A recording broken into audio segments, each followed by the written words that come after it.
Hey guys, welcome back to my YouTube channel Norcity Edu. Friends, in today's video we are going to discuss about Apgar scoring. Apgar scoring बहुत ही important topic है, चाहे university के exam की बात करें या फिर किसी कम्पिटेटिव एग्जाम की बात करें। तो आइए हम देखते हैं इसके बारे में। अबगार स्कोर, सबसे पहले हम इमेजिन करते हैं एक सिचुएशन। क्या होगा अगर एक न्यू बॉर्न बेबी का बर्थ हुआ है और हमें डिसाइड करना हो कि ये बेबी ठीक है या इसको भी किसी ट्रीटमेंट की ज़रूरत है। कैसे हम डिसाइड करेंगे? तो उसके लिए हम यूज करते हैं अबगार स्कोरिंग मेथड का। अबगार स्कोरिंग मेथड हमें बताता है कि किसी भी बेबी के हेल्थ के स्टेटस के बारे में। कोई बेबी जो पैदा हुआ है अभी हाल ही में, तुरंत वो कितना हद तक ठीक है और कितनी हद तक उसके अंदर कोई दिक्कत है। ठीक है, तो अब हम देखते हैं अबगार स्कोरिंग के बारे में। अबगार का एक फुल फॉर्म होता है ए स्टैंड फॉर एक्टिविटी, मतलब वो कितना बेबी एक्टिविटी कर रहा है, कितने हाथ पैर चला रहा है, कितने उसके अपने बॉडी में मूवमेंट कर रहा है। दूसरा होता है पल्स रेट, उसका बेबी का जो हार्ट रेट है, जो पल्स रेट है वो किस हिसाब से चल रहा है, वो नॉर्मल है कि नॉर्मल से कम है। फिर आता है जी मीन्स ग्राइमेस। ग्राइमेस मतलब बेबी का जो फेशियल एक्सप्रेशन है वो क्या है। बेबी शांत है, बेबी के फेशियल पे कोई एक्सप्रेशन है, कोई पेन वाला एक्सप्रेशन है, या फिर बेबी रो रहा है, मतलब जो भी एक्सप्रेशन होता है उसको हम ग्राइमेस के अंदर लेते हैं।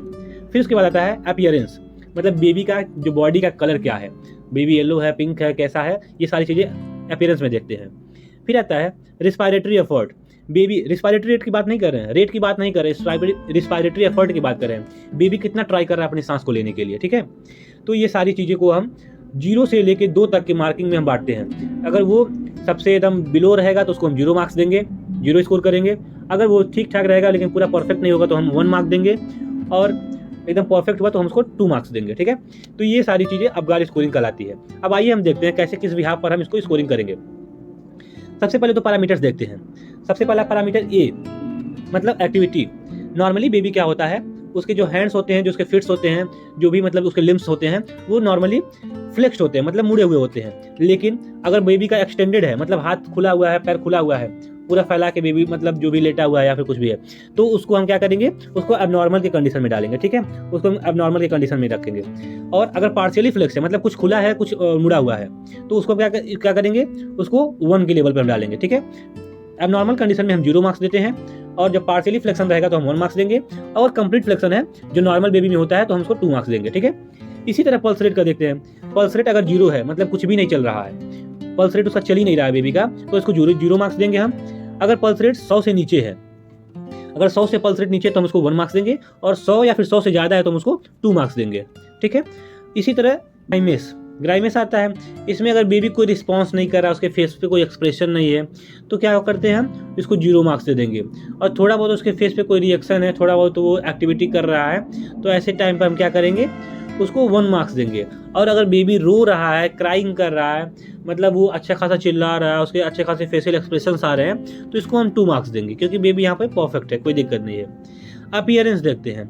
अपीयरेंस में हम देखते हैं साइनोसिस का कंडीशन तो नहीं है। साइनोसिस की कंडीशन में बेबी का जो बॉडी होता है ब्लूइश कलर में चेंज हो जाता है। ठीक है, और ऐसा कंडीशन में हम क्या करते हैं, इसको 0 मार्क्स देते हैं। इसके अलावा जब पार्शियली पिंक, मतलब कुछ पिंक होता है और कुछ ब्लू होता है, या फिर मतलब पूरी तरह से नॉर्मल जैसे बेबी का बॉडी होता है वैसा नहीं होता है, तो उसको हम 1 मार्क्स देते हैं।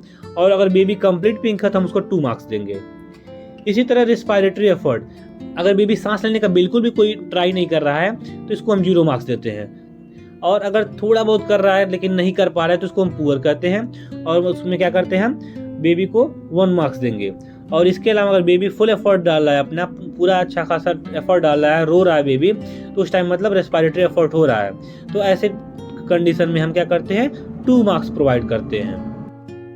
अब जब हम सारे एनालिसिस करने के बाद, एग्जामिनेशन करने के बाद जब हम स्कोरिंग कर लेते हैं, तो जब हम टोटल सम अप करते हैं, तो अगर 0 से 3 के बीच में स्कोर आता है, अगर स्कोर जो है 0 से 3 के बीच में आता है, तो हम कहेंगे कि बेबी सीवियरली डिप्रेस्ड है, मतलब बेबी का जो हेल्थ है काफ़ी पुअर है। 4 to 6 के बीच में अगर आएगा तो हम कहेंगे मॉडरेट है, ना बहुत ज़्यादा अच्छा है ना बहुत ज़्यादा बुरा है। और अगर 7 to 10 के बीच में आता है तो हम कहेंगे बेबी का जो कंडीशन है एक्सेलेंट है, बहुत ही अच्छा है। अब हम थोड़ी बेसिक सी बातें जान लेते हैं। क्या कि अबगार स्कोरिंग हम कब करते हैं, बेबी के जैसे बर्थ होता है उसको जस्ट 1 मिनट के अंदर हमको करना होता है पहली बार। ठीक है। उसके बाद अगर दूसरी बार हमको करना पड़ता है तो 5 मिनट पे करते हैं, और अगर फिर भी बेबी के अबगार स्कोर कम आते हैं तो हम उसको फिर से 10 मिनट पर रिपीट करेंगे। इसके बाद Apgar score use to assess the need for resuscitation. Apgar score के यूज से हमको पता चलता है कि बेबी को रिससिटेशन देना पड़ेगा कि नहीं, जैसे कि CPR हो गया, ब्रीदिंग हो गया, मतलब जो कुछ भी है उसको प्रोवाइड कराना पड़ेगा कि नहीं कराना पड़ेगा। Persistently low Apgar score indicates high risk of neonatal death, मतलब कि अगर ज़्यादा टाइम तक लो अबगार स्कोर है तो बेबी के डेथ होने के चांसेस ज़्यादा रहते हैं।